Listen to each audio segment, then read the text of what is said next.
एक सवाल है जो शायद हम सब ने कभी ना कभी खुद से पूछा होगा कि आखिर ऐसा क्यों होता है कि मुश्किल वक्त में तो हमें कोई भगवान या कोई बड़ी शक्ति एकदम से याद आ जाती है, पर जब सब कुछ अच्छा चल रहा हो, खुशियों का समय हो, तो हम उन्हें भूल जाते हैं। आज हम इसी सवाल के जवाब को टटोलेंगे और ये जवाब छिपा है 15वीं सदी के एक बहुत ही गहरे दोहे में।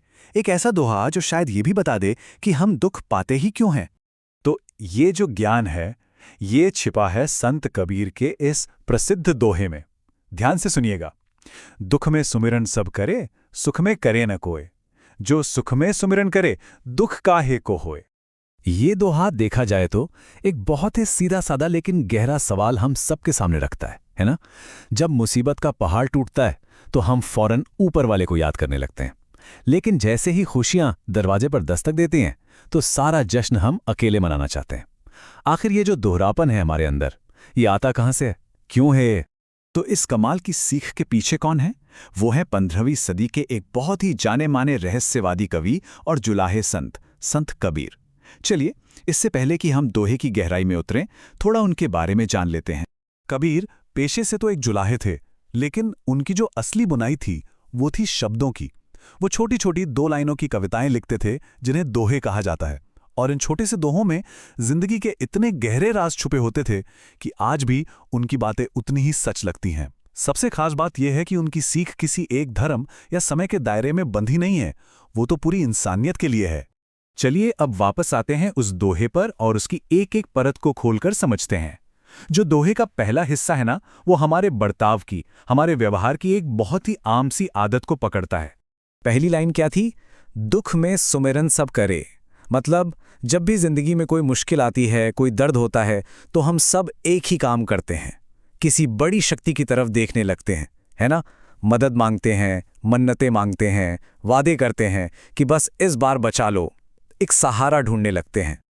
और फिर ठीक इसके बाद आती है अगली लाइन जो कहानी को एकदम पलट देती है। सुख में करे न कोय। मतलब जैसे ही वो मुश्किल का दौर खत्म होता है, सब कुछ अच्छा होने लगता है, हम खुश होते हैं, आराम से होते हैं, तो वो जो एक कनेक्शन बना था, वो जो याद थी, उसे हम भूल जाते हैं। और यही तो हमारे अंदर का सबसे बड़ा, कह सकते हैं कि मानवीय संघर्ष है। देखिए, दुख हमें कैसा बना देता है, एकदम विनम्र, झुका हुआ। लेकिन सुख सुख आते ही हम अक्सर सारा क्रेडिट खुद को दे देते हैं। ये मैंने किया, ये मेरी मेहनत है। और उस जुड़ाव को, उस सहारे को भूल जाते हैं। हम एक तरह से लापरवाह हो जाते हैं। तो सवाल उठता है कि क्या इस चक्र से बाहर निकलने का कोई रास्ता है? क्या कोई समाधान है? बिल्कुल है। और कबीर हमें दोहे के दूसरे हिस्से में वही रास्ता दिखाते हैं, एक ऐसा रास्ता जो इस पूरी समस्या को हल कर सकता है। और वो रास्ता, वो समाधान शुरू होता है इस लाइन से, जो सुख में सुमिरन करे। सोचिए जरा इस पर। यह एक व्हाट इफ वाली बात है। क्या हो अगर हम सुख में भी याद रखें? यही वो चाबी है जो दुख और सुख के इस चक्कर को तोड़ सकती है। यह एक बहुत पावरफुल आइडिया है।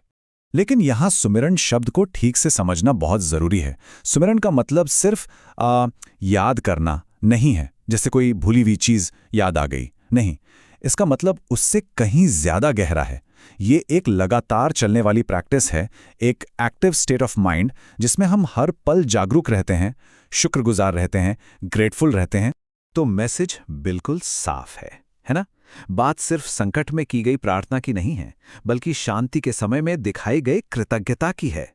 ये एक ऐसी आदत है जिसे हमें अपने अच्छे दिनों में बनाना है, ताकि वो बुरे दिनों में हमारा साथ दे सके। It's a proactive approach. ठीक है, तो मान लीजिए हमने ऐसा करना शुरू कर दिया, सुख में भी सुमिरन करने लगे, तो फिर होगा क्या? इसका नतीजा क्या निकलेगा?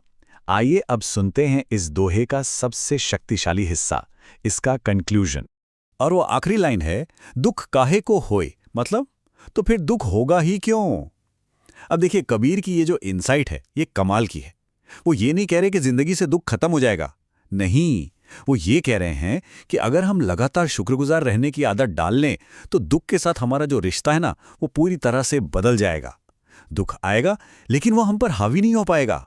तो कबीर के इस पूरे लॉजिक को हम कह सकते हैं कि 4 आसान स्टेप्स में समझ सकते हैं। स्टेप 1, जब सब कुछ अच्छा चल रहा हो तो सुमिरन यानी माइंडफुल ग्रैटिट्यूड की प्रैक्टिस करें। स्टेप 2, ये प्रैक्टिस धीरे धीरे हमारे मन को मजबूत और स्थिर बनाती है, एक मजबूत नींव की तरह। स्टेप 3, फिर जब जिंदगी में चुनौतियां आती हैं तो ग्रैटिट्यूड की ये नींव हमें हिलने नहीं देती, हमें संभाले रखती है। और नतीजा, स्टेप 4, दुख हमें तोड़ने की, हम पर हावी होने की अपनी ताकत खो देता है। तो आखिर में ये एक सवाल हम सबके लिए है, सोचने के लिए। क्या हो अगर जिंदगी भर की खुशी का राज हमारे बुरे वक्त में मांगी गई मदद में नहीं, बल्कि हमारे सबसे अच्छे पलों में रखी गई याद, उस सुमिरन में छिपा हो? ये एक ऐसा विचार है जो वाकई हमारे जीने के पूरे तरीके को बदल सकता है।